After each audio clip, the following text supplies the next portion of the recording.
Aku ini sudah mati-matian belajar musik. Segala cara sudah dilakukan. Tetap saja tidak bisa. Aku putus asa. Yang penting kamu harus latihan dan tekun taat belajar. Tapi aku tetap gak bisa. Ya, sudah. Kamu kan jago matematika.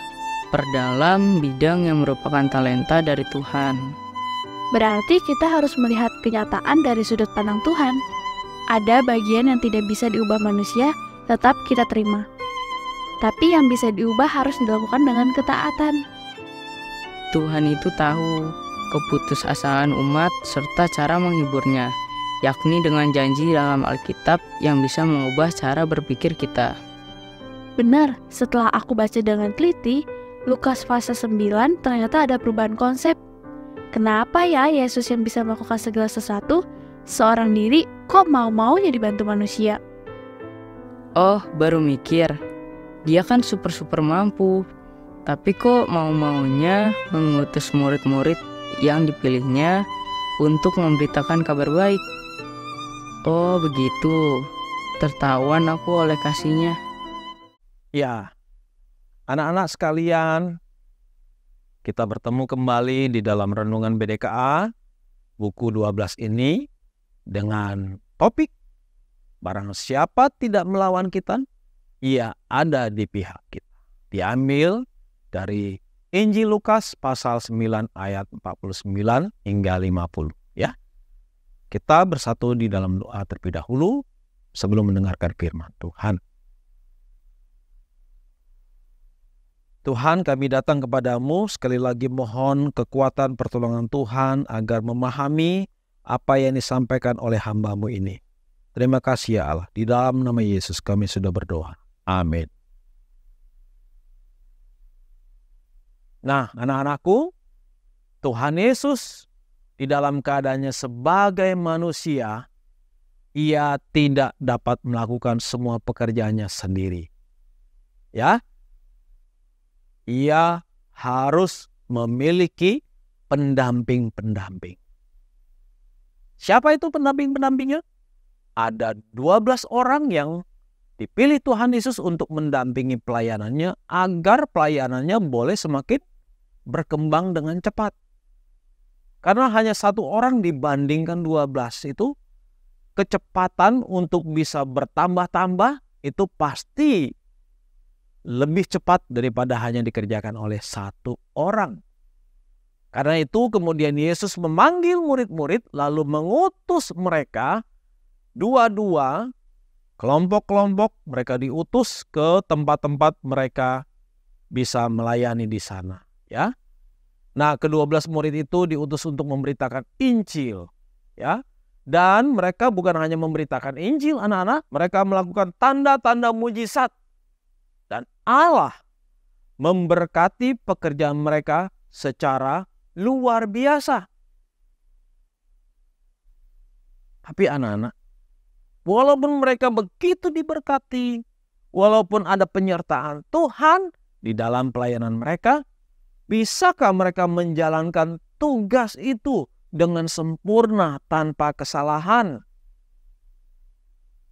Saya percaya bisa ya anak-anak ya. Kita manusia yang terbatas, kita bisa memiliki kelemahan-kelemahan dan kelemahan itu bisa mengganjal dalam pelayanan kita. Kalau kita tidak introspeksi diri. Nah, sekarang apa yang menjadi kesalahan dari murid-murid ketika diutus melayani oleh Tuhan Yesus Kristus? Ya, mereka merasa dirinya lah yang paling besar.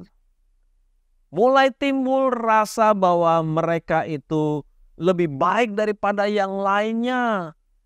Terjadi persaingan di antara murid-murid. Di antara murid yang satu dengan murid yang lain, kelompok yang satu dengan kelompok yang lain ya. Yesus berkata kepada mereka, barang siapa yang menyambut anak ini dalam namaku, ia menyambut aku. Ya.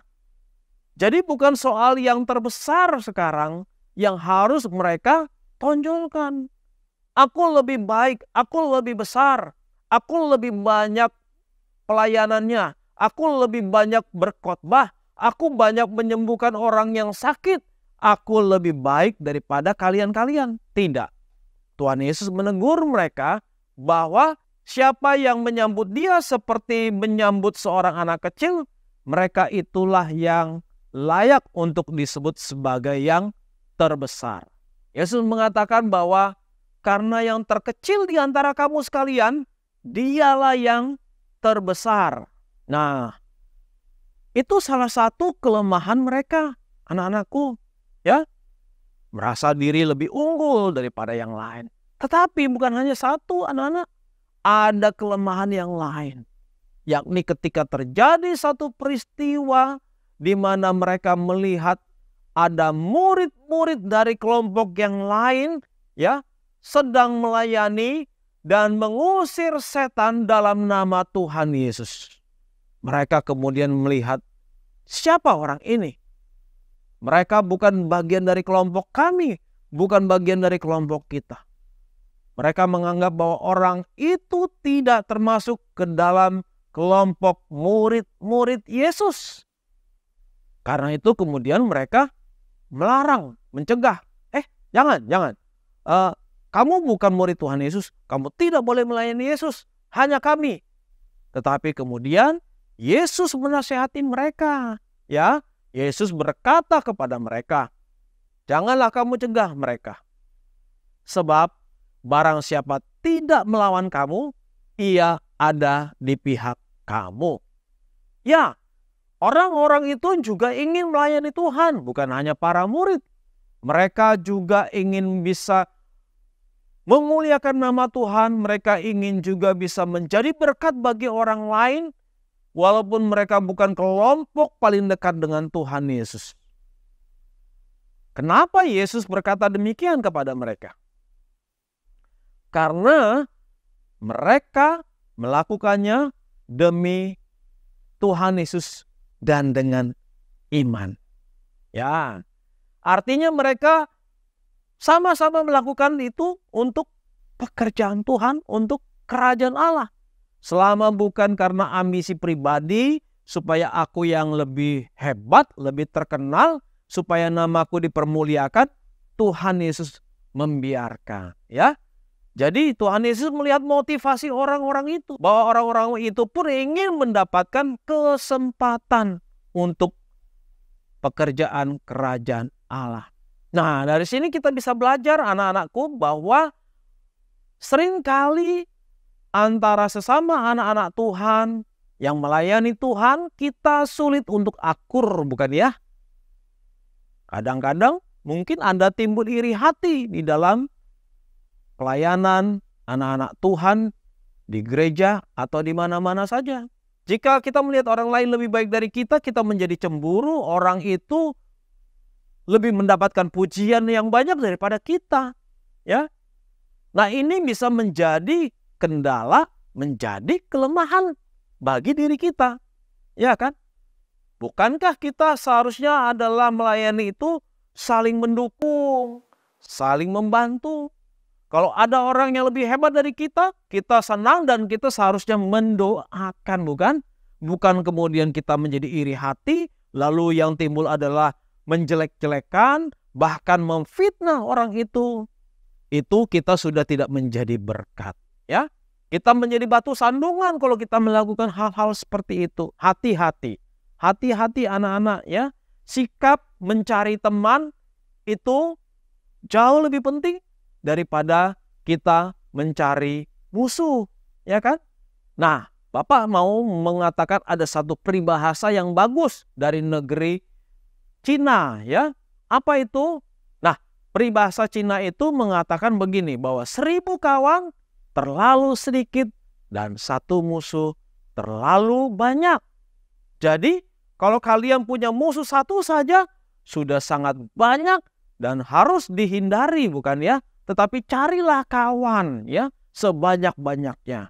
Kawan yang baik, kawan yang bisa mendukung kalian, yang bisa membantu kalian bersama-sama untuk maju dalam segala hal, baik di dalam pelayanan di gereja maupun di dalam sekolah, ya, aktivitas sekolah, maupun di dalam lingkungan, tempat kalian tinggal. Carilah kawan yang sebanyak-banyaknya. Dan hindarilah mencari musuh walaupun hanya satu. Nah, demikianlah firman Tuhan pada hari ini anak-anak. Mari kita bersatu di dalam doa. Tuhan yang baik, kami datang kepadamu. Kiranya Engkau menolong kami Tuhan untuk boleh dipakai di dalam pekerjaan pelayanan Tuhan. Kami boleh saling mendukung, saling membantu antara satu sama lain anak-anak Tuhan di dalam pelayanan pekerjaan Tuhan. Demi nama Tuhan Yesus kami sudah berdoa. Amin.